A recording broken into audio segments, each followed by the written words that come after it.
Monique, meron akong ipapagawa sa'yo ha. Napakadali lang nito, okay? Opo. Ito, ang gagawin mo lang, pagdudugtungin mo yung letter.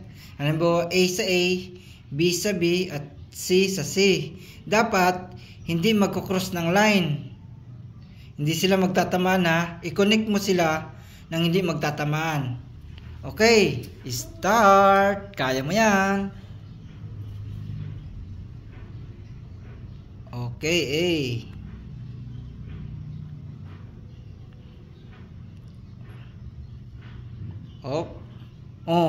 Nag-cross na siya.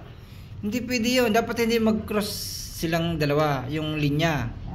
Ulit, try ulit. Erase, erase. Parang alam ko na kung saan dadaan. Ha? Parang alam ko na kung saan dadaan. Sige, walang problema yan. Try and try. Wait lang, wait lang. Kala ko hindi ka na. Sige. Try mo yan, Monique. Yun, nakaisip na po si Monique ng paraan kung paano gagawin. Yun, nakunik na niya yung A.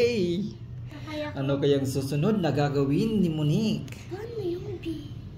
Yung B.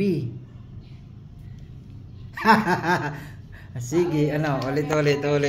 Erase, erase, erase, erase. Paano yung B? Madali lang yan, Nick. Madali lang yan pag matagal na. Okay. Ulit. So yung B muna kasi masyado. Sige, yung B muna, yung B. Dito. Wow, ang galing. Dalawa na lang ang i-connect ni Monique. Yung C. Yung C. Wow, ang galing talaga ni Monique. Ang A, paano kaya ang A? Nako. Saan kaya ni Monique padadaanin ng A? Alam ko na. Diba dadaan yan dyan, tapos may pa naman konting.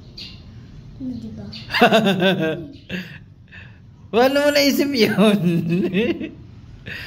Aba, ang galing ni Monique ah. Ano ba sabi? Paano mo nakuha yun? Kasi meron pag konti, oh.